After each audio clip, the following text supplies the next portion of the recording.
He shouldn't be wearing that uniform his kind used to carry water for real soldiers.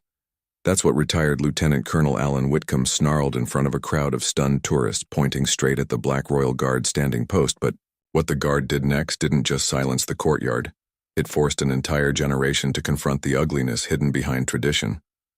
So how did he respond before we reveal that? Press the subscribe button and drop a comment below telling us where in the world you're watching from now. Without further ado, let's get into it. The autumn wind swept across the cobblestones of St. James's Palace as golden morning light streamed between the ancient stonework. A steady stream of tourists flowed through the gates, their excited murmurs creating a constant backdrop as cameras clicked and guidebooks fluttered in the breeze among the visitors. Guard Darius Cole stood at his post with perfect stillness. His scarlet tunic caught the sunlight, brass buttons gleaming against the vibrant fabric. The bare-kinned cap added to his imposing height, framing his face, strong-featured with a defined jawline and skin the color of polished mahogany, born to a mother from Sierra Leone and a British father. Cole's journey to the Royal Guard had been marked by exceptional discipline and determination. The ceremonial rifle in his white-gloved hands was held at the precise angle required by centuries of tradition, his gaze fixed forward, with the thousand-eye stare that allowed him to see everything while appearing to focus on nothing. The morning crowd parted almost instinctively around the figure of Alan Whitcomb as he moved with measured steps through the palace grounds. At 73, he carried himself with the ramrod straight posture that spoke of decades in military service. His shoulders squared, despite the slight stoop that age had imposed upon his frame. His weathered face bore the map of a life spent largely outdoors, deep creases around pale blue eyes that had once commanded respect, and now seemed perpetually narrowed in assessment of a world he increasingly failed to recognize. Whitcomb was dressed in the formal attire of a generation past a tweed jacket with leather elbow patches worn over a crisp white shirt and regimental tie, polished Oxford shoes that reflected his lingering adherence to military standards of presentation. A regimental pin adorned his lapel, identifying him to the knowing eye as a former officer of considerable rank from a traditional British regiment. "Magnificent, simply magnificent," he remarked to a young family as they paused near the entrance. "Been coming here for 40 years, and the standards never falter. That's proper British tradition for you." A passing guard received Whitcomb's approving nod.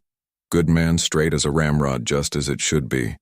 His voice carried the cultivated accent of Britain's upper class, each word precisely enunciated as if still addressing troops. On a parade ground, as he rounded the corner toward the main courtyard, Whitcomb's running commentary on the excellence of the Royal Guards continued garnering polite smiles from tourists who recognized the harmless enthusiasm of an old military man. Reliving his glory days, he paused to explain the significance of certain uniform elements to a group of Japanese tourists. His manner didactic but engaging. The bearskin cap, you see, dates back to the Battle of Waterloo, a symbol of the defeat of Napoleon's Imperial Guard. We've maintained that tradition for over 200 years. Continuity. You understand, that's what makes Britain great. His impromptu lecture was cut short as his gaze fell upon Guard Darius Cole mid-sentence. Whitcomb's voice faltered, the flow of historical facts stuttering to a halt as his eyes narrowed. The tourists followed his suddenly fixed stare, their expressions shifting from interest to slight confusion at his abrupt silence. "Well, that's certainly different," Whitcomb finally muttered, his previously animated expression hardening into something altogether less pleasant. The nearby visitors sensed the shift in his demeanor, several exchanging uncomfortable glances as the old officer's posture stiffened, further his hands clenching briefly at his sides before he began moving purposefully toward Cole's position. Within circled Darius's post, with the deliberate pace of an officer conducting an inspection, his critical gaze traveling from the guards, boots to the top of his bearskin cap. Tourists continued to pose for photographs nearby, though several noticed the unusual scrutiny being applied by the elderly gentleman in tweed. Standards have certainly changed. Whitcomb muttered, his voice gradually increasing in volume as if testing whether his comments might provoke a reaction. "In my day, there were traditions about who could stand guard here, proper traditions." A young woman with a guidebook frowned slightly, overhearing the comment as she guided her children past sitcom, paid her no mind. Continuing his circuit around Darius's position, The Queen's Guard represents the finest of British heritage, he announced to no one in particular, though his voice carried across the courtyard dating back to 1660 centuries of unbroken lineage and tradition. Darius remained perfectly still, his discipline unshaken as we team moved increasingly closer. The old officer's scrutiny became more pointed, his movements more deliberately invasive of the customary space afforded to guards on duty. I served with the 5th Regiment for 34 years, Wickham declared, addressing a small group of American tourists who had paused to watch the unusual interaction, from Aden to Northern Ireland. Back then, we understood what it meant to preserve traditions. His gaze returned to Darius, lingering, on his face with unmistakable disapproval. The regiments had standards, proper bloodlines, if you understand my meaning. Men from the right sort of families. An elderly tourist stepped forward, his Australian accent cutting through Weetam's monologue. "Excuse me, sir, but I think we should give the guard his space. It's disrespectful to crowd him with," and turned, drawing himself up to his full height. "I was a lieutenant colonel in Her Majesty's Armed Forces, sir. I believe I understand protocol regarding the Royal Guard better than most." His dismissive tone left no room for argument as he turned back to Darius. "When I led men, we had clear understandings about who could serve in ceremonial positions. Appearances mattered." His emphasis on the word appearances carried unmistakable meaning. The face of Britain's military tradition should reflect Britain's traditions. Wouldn't you agree? Darius maintained his forward gaze, his discipline absolute, despite the increasingly uncomfortable atmosphere. Developing around his post, the muscles in his jaw might have tensed slightly, the only possible reaction to Whitlam's provocation, but even this was imperceptible to casual observers. "I suppose times change," Whitlam said with exaggerated resignation, though not always for the better. "Some traditions shouldn't be diluted." With a final disapproving glance, he stepped back, giving Darius a mock salute that bordered on insulting in its exaggerated motion. "Carry on then, guardsmen, if that's what they're calling it." These days, the tourists around them shifted uncomfortably, several moving away from what was becoming an increasingly tense situation, while others lingered, uncertain whether intervention was appropriate. Weedham retreated to a nearby bench, his expression thunderous as he observed the flow of tourists around Darius's post. For several minutes he appeared to be simply resting occasionally, acknowledging passers-by with a curtain nod, but his gaze repeatedly returned to Darius, his disapproval evident in the hard set of his jaw and the drumming of fingers against his knee. After several minutes, Whitcomb rose and strode back toward Darius's position, his restraint visibly abandoned. "You know," he announced loudly, "my grandfather served in the colonial service in West Africa, had dozens of men under his command who looked rather like you." The deliberate emphasis made his meaning unmistakable. They were servants, of course, knew their proper place. A ripple of discomfort spread through the gathering tourists. Another mom guided her child away, while others watched with concern. The guard was for men from established families, men who represented the empire's best traditions, men who belonged. Whitram continued, positioning himself directly in Darius's line of sight. A tourist stepped forward. "Sir, that's extremely inappropriate. You need to stop." Whittam rounded on him. "This is between military men. Civilian, this doesn't concern you. It concerns anyone who doesn't want to hear that kind of talk in public," the man replied firmly. Several tourists murmured in agreement, forming a loose semicircle around the confrontation. Whitcomb surveyed them with contempt. "Modern sensibilities," he scoffed. "You've forgotten what made Britain great when I commanded." "Men in Aden, we understood the proper hierarchy. Men like him." He gestured dismissively toward Darius, served under proper British officers. "They didn't stand guard over our royal traditions." He turned back to Darius, stepping closer than protocol. "Aloud, I'd like to know who made the decision to place you here. What commanding officer thought this was appropriate? The guard regiments have centuries of tradition, specific traditions about who could serve." Wickham's voice rose as his frustration at Darius's continued non-response grew. "I earned my commission at Sandhurst when standards still meant something. 34 years serving Queen and country. I was decorated twice for valor in combat operations. You couldn't begin to understand." He leaned slightly forward, examining Darius's uniform insignia. "Staff sergeant. Is it in my day you'd never have received a stripe?" let alone stood post at the palace. Your kind were assigned appropriate duties: cooking, carrying, cleaning, not representing. The crown, the semicircle of concerned tourists, had grown, many recording the incident on their phones while others looked around for security personnel. Palace staff had noticed the disturbance and were conferring nearby, clearly monitoring the situation while assessing the appropriate response to a confrontation. Involving an elderly former officer, the empire was built on order. Witham declared, shifting from personal attack to historical lecture, everyone in their proper station. The moment we forgot that everything began to crumble, and now look, they've even changed the guard to suit modern politics. Whitcomb stepped directly into Darius's personal space, close enough that his breath was visible, as small puffs of condensation in the cool autumn air between them. His voice dropped to a menacing whisper, though still audible to the nearest onlookers. Stand aside, guardsmen. That's an order from a superior officer. The command was delivered with the absolute expectation of compliance, as if decades of retirement had done nothing to diminish his authority.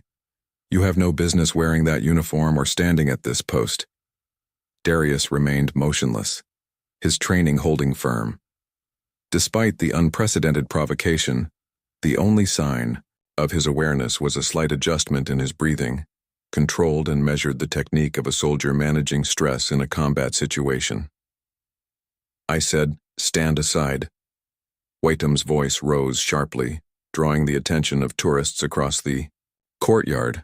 Your presence here is an insult to every man who properly served before you. Your ancestors would have been carrying water for real soldiers, not pretending to be one. He circled Darius again, his assessment deliberately degrading. Look at him. Everyone, this is what happens when tradition falls to political correctness, a costume on someone who doesn't understand what it represents. Several palace security personnel had begun moving toward the confrontation, their approach measured but purposeful, sensing their advance. Whitcomb escalated further, determined to provoke a response before intervention could occur. My grandfather owned men like you in Sierra Leone. He stated his wild guess at Darius's heritage, revealing both his prejudice and ignorance. They worked his plantation and knew their place in the world. They certainly didn't stand guard at the palace. An elderly woman gasped audibly at the comment, while a young British Asian man stepped forward, only to be restrained by his companion, who whispered something about not making it worse. I commanded real British soldiers. Whitcomb continued, his complexion reeking with each unanswered provocation, men from proper families with military histories going back generations. What's your lineage, boy? Cotton pickers, tribal warriors, certainly not soldiers of the crown. The security personnel had nearly reached them when Whitcomb, in a final desperate attempt to provoke a response, drew himself up and deliberately spat on the ground, directly beside Darius's immaculately polished boot. The action was so unexpected, so contrary to the military bearing Whitcomb had otherwise displayed, that the crowd collectively gasped. That's what I think of your service, he declared, loud enough for everyone in the vicinity to hear. An insult to the uniform, a mockery of tradition. Stand down and remove yourself from this post. That's a direct order. For several seconds, the tableau held Whitcomb's aging frame vibrating with indignation. Darius maintaining his ceremonial position with perfect discipline, the crowd and security personnel frozen in the moment of transgression. The courtyard seemed suspended in time, the weight of centuries of tradition and decades of prejudice hanging in the air between the two men. Then, with a precision that spoke of thousands of hours of drill practice, Darius Cole moved. The movement was not a flinch or startled reaction, but the deliberate, controlled shift of a soldier making a conscious decision. His head turned exactly 90 degrees to face Whitcomb, directly, the movement so precise it seemed mechanical rather than human. Sir Darius spoke, his voice carrying the measured authority of command despite its respectful address. I believe we need to have a word. Lieutenant Colonel Alan Whitcomb, 5th Regiment, retired. Darius said, his voice remaining measured and calm despite the circumstances. Distinguished Service Order for actions at Mirbad in 1972. Military Cross from operations in Aden in 1967. You served under Colonel William Harrington during the Cyprus emergency and were commended for leadership during the evacuation of British nationals from Aden. Whitcomb's eyes widened slightly, clearly surprised by the detailed knowledge of his service record. My father, Sergeant James Cole, served under your command in Aden. Darius continued his stance now precisely at parade rest. Respectful, but unintimidated, he spoke of your tactical acumen during the Al-Mansura engagement, said you were a brilliant strategist if somewhat rigid in your thinking. The revelation visibly shook Witam his certainty, momentarily faltering as he processed. The unexpected connection, my heritage since you've taken such interest, is indeed Sierra Leonean. On my mother's side, my maternal grandfather Daniel Toué served in the Royal West African Frontier Force during the Second World War, fighting alongside British troops in Burma against the Japanese. He was awarded the Distinguished Conduct Medal for actions that saved the lives of 3 British officers when their position was overrun. Darius's voice remained calm, neither defensive nor accusatory. My father met my mother while stationed in Freetown after his service under your command. I was born in Portsmouth, attended the Royal Military Academy at Sandhurst, just as you did, sir, and served 2 tours in the Balkans before selection for ceremonial duty. The security personnel had reached them but paused, recognizing that the situation had shifted from potential disruption to something more complex. The crowd had fallen completely silent, captivated by the unexpected exchange. I understand, sir, that you come from a generation with different perspectives. Darius continued, the world you trained to defend is not the same world we protect today. Wickham stood frozen, his earlier bluster evaporating under Darius's composed address. I stand at this post because I met the same exacting standards required of every guard. This uniform has been earned through the same discipline and love of country that you displayed during your career. Darius's gaze remained level. Your service deserves respect, Lieutenant Colonel, but the military values you upheld, honor, integrity, discipline, are not diminished by my wearing this uniform. They are continued. The color of my skin does not make me less British than you, sir. My family has bled for the crown across 3 generations. We have earned our place in Britain's military heritage. The crowd remained silent, many visibly moved by the dignity of the response. Whiteham's expression had transformed from anger to something more complex, confusion, mixed with the uncomfortable recognition of beliefs being challenged. I will not respond with anger, sir, that would dishonor this uniform. Instead, I ask you to reflect on what truly matters in military service. Not the color of the soldier, but the quality of their character. Darius's voice took on a note of gentle but firm conclusion. Now, sir, as one serviceman to another, I must return to my duties. The tradition you claim to revere requires me to maintain my post with discipline and focus. I trust that as a former officer who understands duty, you will respect that obligation with the same precise movement that had broken his stance.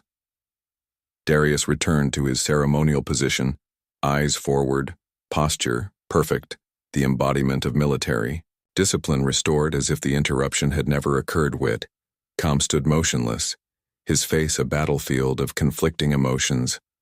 The assured righteousness that had fueled his confrontation moments before had evaporated, leaving him visibly unmet in the wake of Darius's composed response. That's not, he began, then stopped his usual command of language, abandoning him. You don't understand, things were different. There were standards. His words lacked their previous conviction, sounding hollow even to his own ears. The crowd around them had grown tourists and locals alike, bearing witness to the unexpected exchange. Many glanced between the 2 men with expressions ranging from sympathy for Darius to embarrassment for Whitcomb. My regiment had traditions. Witham tried again, attempting to recapture his authoritative tone. Centuries of tradition. It wasn't about. He gestured vaguely, unable to directly state what had seemed so clear to him. Minutes before, Darius maintained his ceremonial stance, eyes forward, the perfect embodiment of the discipline Witam claimed to revere. This silent dignity seemed to unnerve the former officer more than any verbal response could have. You don't belong here, Witham said.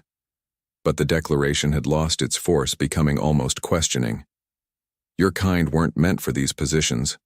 A murmur of disapproval rippled through the onlookers. Witam turned toward the sound, his expression sharpening with defensive anger. You don't understand either. None of you do. We had an empire, we had order. We had prejudice, counted a middle-aged man in a Royal Navy veteran's cap, and were better for moving beyond it. The security personnel who had been monitoring the situation stepped closer. Sir, I think it's time you moved along. One stated firmly, "Yeah, you're disrupting the peace here." Whitcomb looked from the security officer to Darius and back again, the realization slowly dawning that he had no allies in this confrontation, the certainties that had guided his life. The hierarchies he had taken for granted were being rejected not just by the young guardsman, but by everyone around him. "This isn't right," he muttered, though his protest sounded increasingly like the complaint of a man who could no longer recognize the world around him. Things shouldn't change like this. He took a step back. Then another, his military bearing, slipping as his shoulders slumped slightly for a moment. He looked not like a decorated officer, but simply an old man confronting the obsolescence of his world view, confused, defensive, and suddenly very alone. "The uniform means something," he said, his voice dropping almost to a whisper. "It has to mean something." "It does, sir," responded the security officer quietly. "Just not what you think it means." Wickham turned away abruptly, unable to face Darius any longer. The guardsman's composed dignity had accomplished what no amount of confrontation could have. It had forced Wickham to glimpse the bankruptcy of his own prejudice. "The world's gone mad," he declared to no one in particular as he began walking away. "Everything I fought for forgotten." As he retreated across the courtyard, his posture gradually straightened, military discipline reasserting itself even as his worldview crumbled. Just before he passed through the gateway, he paused and looked back at Darius one last time. "Your father was a good soldier," he said, the admission clearly costing him something. "Whatever else I believe, to that much is true." With that final acknowledgement, as close to concession as his pride would allow, Alan Whitcomb squared his shoulders and marched away, a relic of an era that Britain had chosen to leave behind. Have you ever witnessed someone responding to prejudice with dignity rather than anger? What impact do you think such restraint has on both the person expressing prejudice and those observing the interaction? If you found yourself in Guardcool's position, would you have maintained his level of composure? Or do you think a more direct confrontation would have been more effective in addressing such deeply held prejudice? If you appreciated this story of dignity in the face of discrimination, hit that like button and subscribe to our channel for more Royal Guard stories that reveal the character behind the uniform. Don't forget to press the bell icon so you never miss our daily uploads. Share this video with someone who believes in standing firm against prejudice without sacrificing their own dignity. Our previous videos are appearing on your screen right now. Check them out. Next, we'll see you tomorrow at the same time with another brand new story.